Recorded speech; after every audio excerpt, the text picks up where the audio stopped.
Awakening Africa Magazine et Transformer Days organisent le Salon d'affaires africain, la plus grande réunion d'affaires africaine à Dallas. L'événement réunira des entreprises publiques et privées, des investisseurs, des dirigeants politiques africains et américains et des entrepreneurs. L'événement aura lieu au Grand Hall de Dallas le 6 septembre 2019, de 10h à 22h30. Awakening Africa Magazine. Nous construisons une communauté africaine forte et créons un héritage de richesse durable. Activités, salons et expositions d'affaires, conférences et networking. La conférence sera suivie d'un dîner de gala et de networking. Pour plus d'informations et réservations, appelez au 972 674 01 24 ou envoyez un email à subscribe@awakeningafricamag.com. We heard about this amazing continent with everything that we need, and everybody is packing their bags and ready to come. Le Salon d'affaires africain, là où les leaders africains se rencontrent et créent des opportunités d'affaires.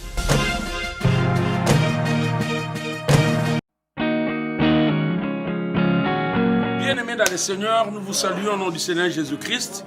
Nous voulons vous annoncer la convention annuelle au Colorado, à Denver. Notre convention à Messie Ministry Colorado. Et je vais vous présenter le premier orateur, qui est le révérend Roland Dallot, que vous connaissez bien de Philadelphie. Et il va se présenter pour vous dire le programme, comment il sera sur place pour cette convention. Que Dieu vous bénisse. Merci beaucoup. L'apôtre Mbo, c'est un ami, un confrère, un ami de longue date. Et nous nous sommes perdus de vue, mais Dieu a permis qu'on puisse se retrouver. Et tel qu'il a dit, nous voulons vraiment prendre rendez-vous pour cette grande convention, et cette action nouvelle dimension dans la parole à Denver, Colorado. Je rappelle les dates qu'il a prononcées. Que Dieu a placé dans son cœur et pour lesquels j'ai eu aussi à prier. Je pense que c'est un thème qui va répondre à nos besoins, la restauration, mais à tous égards. Une restauration qui touche différents aspects. Et nous prenons rendez-vous. Vous êtes de Denver, vous êtes des villes environnantes. Prenez rendez-vous avec nous pour cette période. Souvenez-vous, en 2019, Denver, Colorado, Messie, qui est l'église, est dirigée par l'apôtre Mbo. Que Dieu vous bénisse.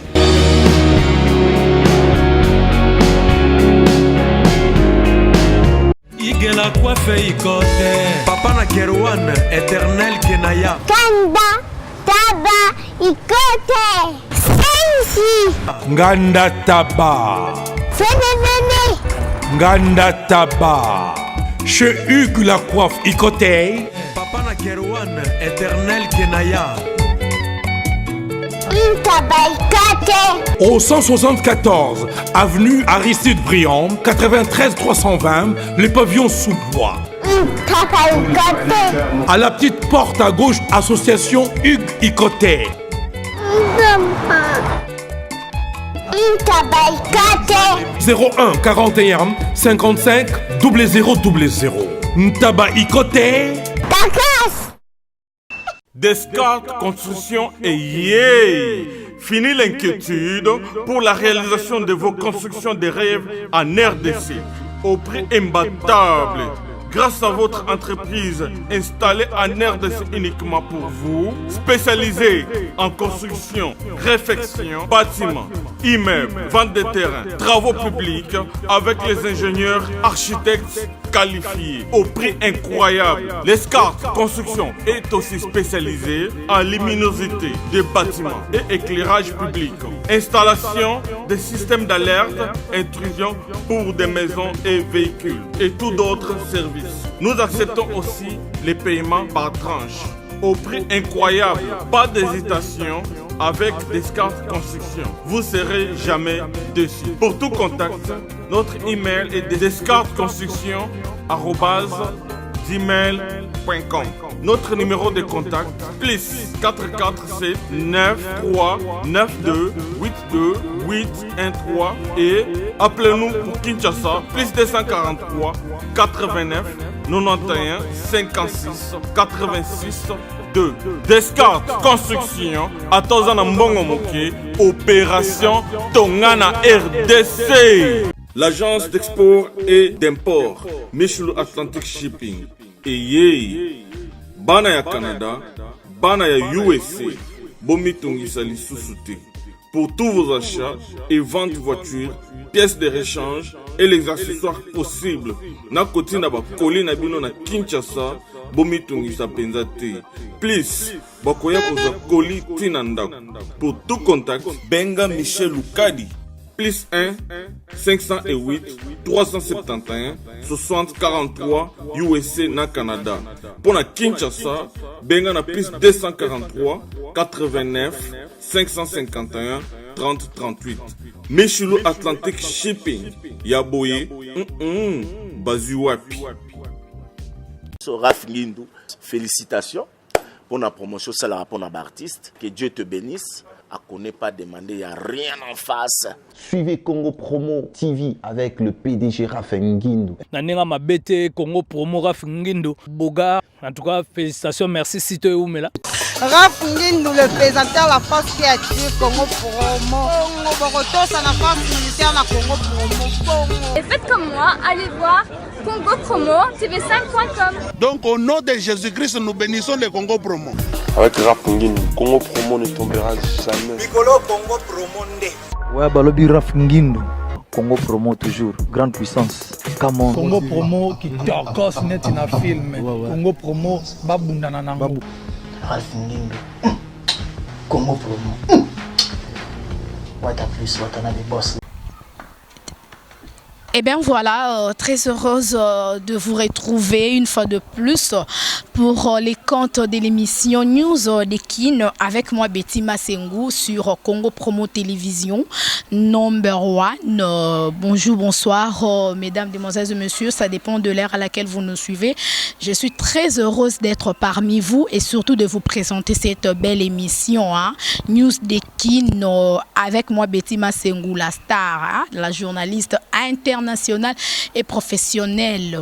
Et merci déjà à l'équipe technique qui nous accompagne. Serge Mpiana, salutations à vous. Salutations à Papa Dave Moubama, les papas de Joyce Davlin. Salutations à Christian Bouy, notre DT. Et big salutations à mon boss, l'ingénieur Raph Ngindou depuis les États-Unis.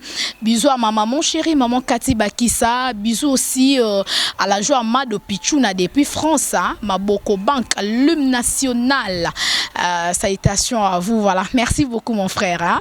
Voilà, je suis avec Gusta La Rosa, Mama Azoaka.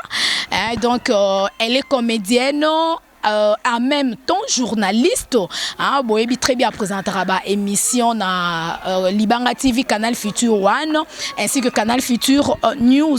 Voilà. Nous allons parler plus de Makambo et le Kana monde. Il y a théâtre, surtout Bobi Makambo.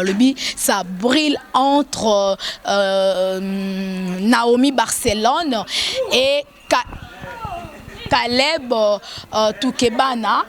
Donc voilà, pour la bande de Kuboso Landabiso, il y a Peki, c'est aux autres non c'est. Voilà, entre Naomi Barcelone et Caleb Toukebana. Donc, fan besoin comprenez, ce sont les aléas du direct, parce que tout ça, en direct l'émission, puisque tout ça l'émission, voilà. Merci déjà, John Lubila, l'exceptionnel. Donc, nous commençons déjà notre émission, Gusta La Rosa. Bonjour. Bonjour, maman Betty Massengou. Maman Zouaka. Donc, baby coach à solo. Public dans le monde entier, tant bolo bama Betty donc aza coach moro yim ta formant na ki journaliste Léona sala ba mission bo sepela na kuma ba fan ebele grâce na ye vraiment grâce don na ye Gusta La Rosa oboyebi mama Zouaka bo moninga susu vraiment ma Betty invité nga lisusu et ça linga vraiment ba plaisir à trop. Voilà. En tout cas, merci beaucoup. Là, on a séparé parce que vous êtes vraiment reconnaissante. Donc, vous êtes le roi de Moussouba, Betty Massengou. Alors, ça va musala ensemble. Na papa Davumba Malobi. Boyebi Kamokinding et Zalramé. Et empêcher Rabiso de continuer toujours comme ça musala oyo. Donc, c'est comme ça. Le monde est toujours trop méchant. Le bas fali poupa. Mais n'empêche tout ça musala oyo. Gusta La Rosa, osa comédienne. On est dans le loba au tournage théâtre. Et puis osa lisusu chroniqueuse au présentateur de émission. Mais on a la linga mingi tous on a face na qui comédienne parce que makambo est quoi et quoi les peine de konayo et puis boebani oebi et bien likambu ya $12,000 ya Naomi Barcelone oyo abengi Caleb Toukeba na escroc a escroqué mbongo fallait se ba voyage à Porto depuis 2017 au 2019 ça fait 2 ans Caleb a salité mais to landi pe Caleb nenga pesipe réponse na ye alobi aliambon à Naomi Barcelone te je sais pas na débat parce que ça débat tozo meka un peu kolobela okokoloba na nini tango olanda moto ezopela entre Caleb oza comédien munene mboka na biso et puis Naomi Barcelone opata comédienne ya mboka na biso eza vraiment pas si donc na bango mibale toyeba te nani aza na raison pona ngai Naomi Barcelone tango ya pesa ki Caleb mbongo pourtant ozo pesa mbongo na yo mbongo $12,000 moi si wana si c'est combo c'est qui encore Naomi Barcelone yo comment ko pesa mutu mbongo bo signer ba accord te to moni ni signature papier zate sko yebisanga preuve nini o yo kozala nango ou bien devant l'état. Il y a le que Aza grand frère naye à Monaki a une confiance plus il y a Caleb vu comment naye nengazala kaka non bobi kaka façon naye ayebaki kaka que à quoi ça elo kama bete mais ezala raté ezala ndeko na yo moko bobotane libumu moko tango pese mbongo ebi keza mbongo wa makambo faut bo signer ba corps bo sali ba papier ezala ka bongo pour que les baleki à gérer devant Dieu a zwa mbongo wana te soki azwi mbongo wana donc baboma ye akufa ta ko kufa donc bana na ye bakufa ta na muto aloba bongo. Naomi Barcelone peut aller qui sous une émission alobi même chose yé pas géré devant Dieu y a pesa ki Caleb mbongo ce qui a kosi akufa bilo momo skoto comprendre nani voilà hein to éviter bozo distraire biso ou comment to comprendre nani Naomi a géré Caleb pas géré ce que $12,000 wana oba lobe la biso ni preuve ma beti preuve zate yebisangai. Voilà. En tout cas, merci beaucoup Augusta La Rosa. Ba fan bolanda biso boyo kamo ba makele les places to sa l'émission. Boyebi ka examen d'été ou to bimalelo. Félicitations à ba finaliste tout au bazui. Mais kozwa ezala kozwa ya mutu hein, ya mayele donc ezate ke ba favoriser binoka po bozwa diplôme. Mais kombo na yo ya pamba oyebite ko conjuguer ta le verbe avoir autant présent pamba oyebite. Et donc kokoma kutu ya pamba kuto kaka. Je suis malade oyebi kokoma ngote wana to boyi to lingi penza muto azu diplôme ayebi kokoma ayebi kotanga donc pour défendre peu diplôme wana bien donc félicitations na ba finaliste nyonso o penza bazu na ndenge ya mi parler déjà bimi eza libanda na misu na nga nazo mona ngo et troisième pe kolika ndenge lo baki troisième colis déjà ngane libanga ona yawa te na yesi zibe service na zwakata 37 colis awa na zibe service na mbala moko 37 oh ngaku na banga kina esi mwana tiaka 3 ah bon yiba yango na kiserie na bango ya musala basa pe na Brazzaville mwana lobaki na nga pe na Angola bazali na Angola bazali na Brazzaville c'est que to benga bango monde entier ukanseri ukola mundele na moni yango acha mundele te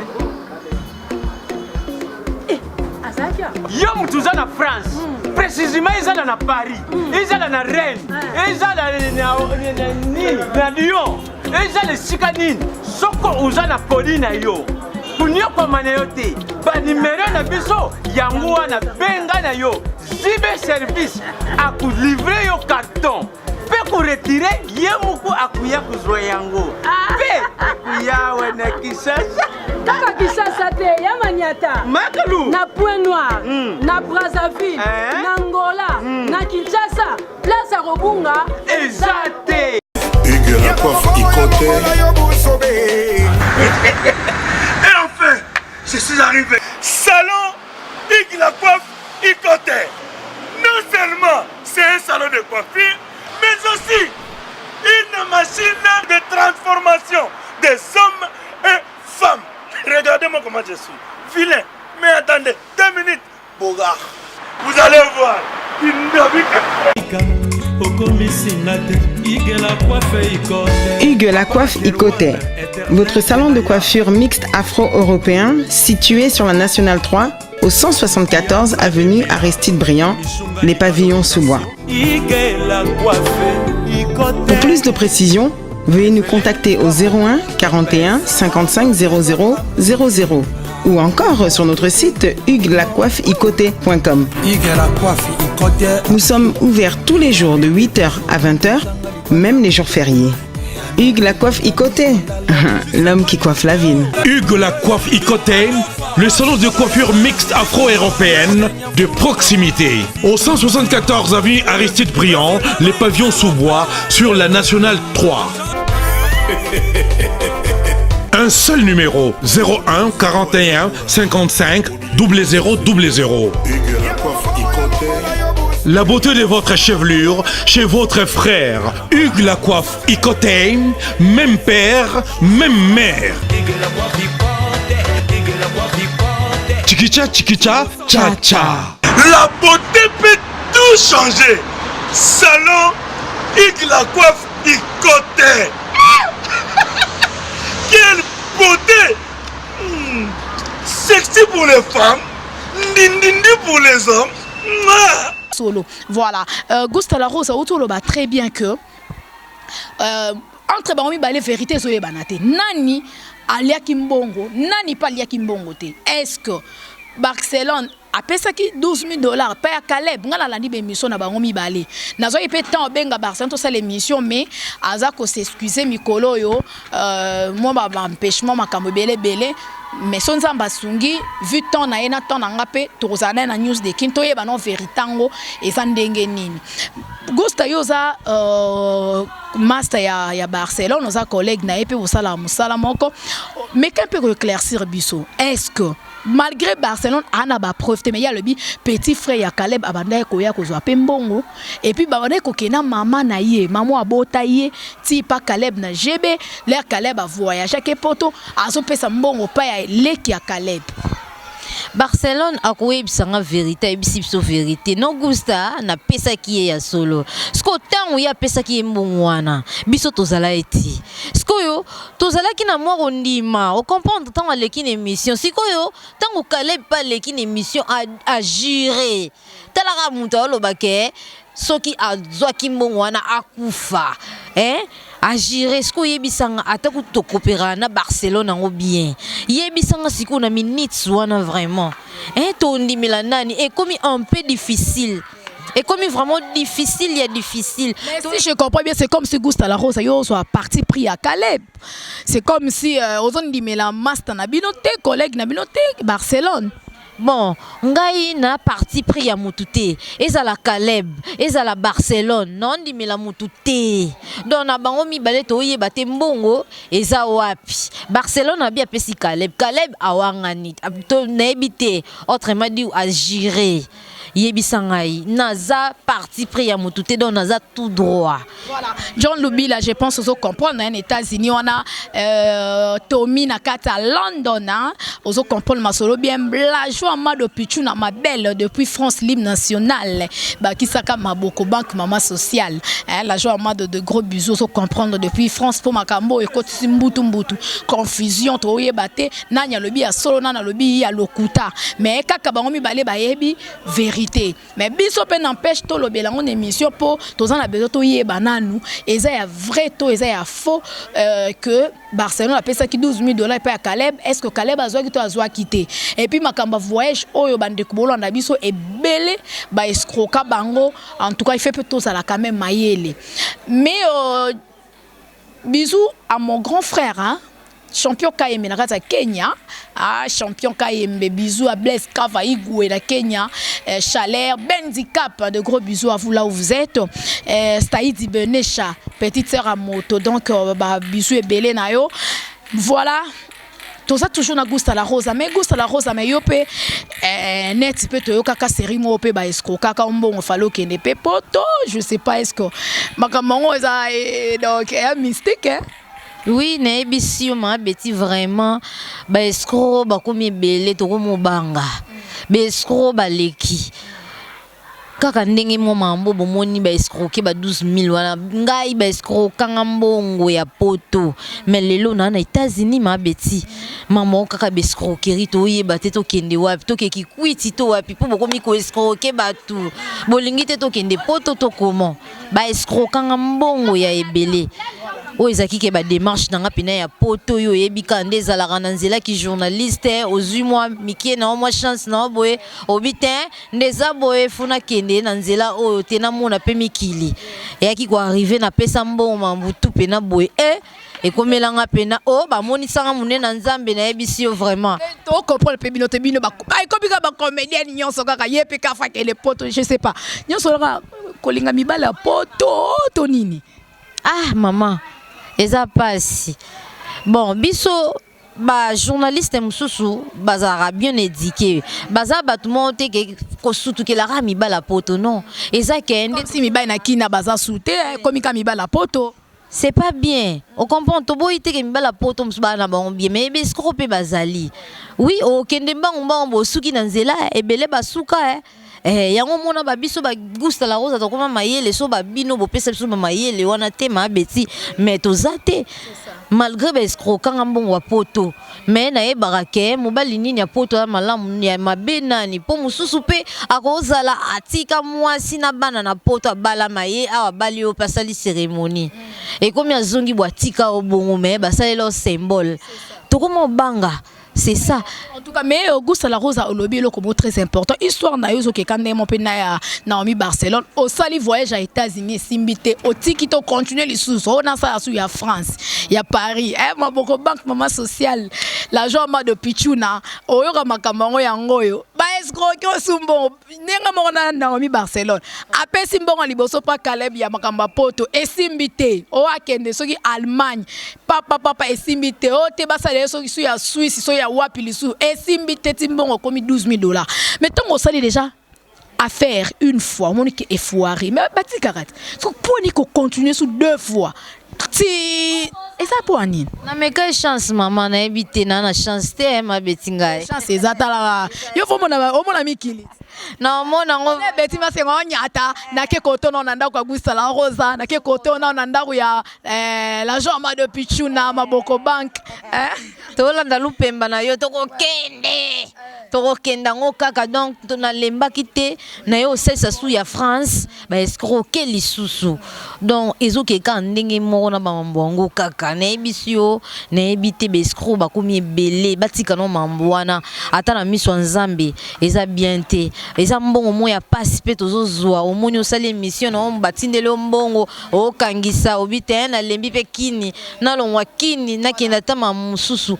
ovandi boye obi osalisa mambongo omo ape ba escroquer donc eza 2 fois ba escroquer en tout cas mais je sais pas pour la bande ko Hollande biso mususu ba bengi Barcelone babi asa lokuta azokosa na kombo Caleb atika eza malamu te ba sufi babi ote Caleb aliembongo po ebele ba commencer la ba jewana ba liembo mais Caleb ai asa l'émission mo bo pas confrère na biso na poto nga na ndaki émission wana agira le bi jamais ya kokolia mbongo ya mutu Barcelone aloba est-ce que y a liata 10 francs na yé azana ki awa ba ok na justice mais est-ce que elo na mona mabe parce que Barcelone tant mondo pesa Caleb mbongo ozana ba preuve te na justice on so bokei siko orolakisa nini po justice sengaka ba preuve bien que ozali na confiance ya vie na yo akoko salo mabete mais la confiance n'exclut pas le contrôle okoza na confiance en mutu mais quand même faut yo ebi karandenge zalaka siko na ebi te Auguste la Rosa yo monyo nde nini affaire on a moniti ni Barcelone ndo PC so PC 1000 le ba PC 3000 le ba PC 5 ça siko yebisa ngai $12,000 et un bon ebele o comprendre so yibi ata mbongo mwa muki ata na wenze ba beto basangeli mais siko $12,000 yebisa ngai o bando sala ngo emsu na mur ya kindeko yango boya ki ko signer ozwa ta papier yango nga conseil nga na pesa Barcelone na côté li Caleb te na côté li Barcelone te o comprendre et lo nga na pesa conseil za nini tango zo pesa mutu mbongo na maboko foko signer na ebiti preuve ezalara po mutu ko pesa mbongo boye papier ezate awangana leka pena awangani na ye na biteke papa Caleb awangani non toyebi te sikoyo vérité eza wapi. Hein? Mambo eza mystique, on a vu faut za mayele, faut za na sagesse mongo boye. Même ata ozana ndako muto muna kati. Muto futela ndako, olingo futa ndako boye. O signé kaina big siko yebisa mambo $12,000. Oh ya Caleb na biso ali ake kuna lekine mission à gérer. Yépe Barcelone a géré. Pas qu'on gérer monsieur ndengezana les la paix à l'okuta. Oui, quand on le ba gérer monsieur à l'okuta parce que au début que toi dans monde au vivre sous la grâce de l'Éternel hein, parce que muto akoboma mutu sikoyo. Ba kangi alobi soki nga muna boma ki mutu na gérer na kufa. Mais on mona pe banda boma mutu na 10 ans 20 akufa te hein ngolu nzambe ka ezo batela epo nzamba lingi te akufa na masumu nzamba lingi nini abongwana omoni siko bino bo c'est la te c'est que ça ngwa lokuta yete mutabomaki mais ezaki mutabomaki donc na bango mibale to ebite na na vraie version na na faux version et puis nani azoloba lokuta na nani oloba bosolo ka nzambe na yebi mais merci déjà à l'équipe technique hein qui nous accompagne, Serge Mpiana, salutations à vous, salutations à Papa Dav Moubama, le papa de Joyce Davlin, salutations à Christian Bouy, notre DT, et big salutations à mon boss, l'ingénieur Rafingin depuis les États-Unis. Bisous à ma maman chérie, maman Cathy Bakissa, bisous aussi à la joie Mado Pichouna depuis France, hein, ma Boko Bank, l'hymne national. Salutations à vous, voilà. Merci beaucoup mon frère. Hein. Sepela TV et yena makambu ya sikali susu. O ba chaîne ya France eza na kati. Ba chaîne ya Congo eza na kati. Ba chaîne ya Londres eza na kati. O ngomona makambu ya politique ya sika. O parti AA eza na kati. O parti BB. O CFAIO eza na kati. Ya Sepela TV. Bouquet comme ya muke boye. O tina poche voyager na ngokeno partout lingi. Na bouquet ya Sepela TV. Sepela TV. Mais ma biso n'engozo mais ma biso wana 4K machine ma daka Sepela TV. Bienvenue dans le monde de Sepela TV. Sepela TV est le décodeur qui vous permet de suivre les chaînes du Congo en direct de la diaspora.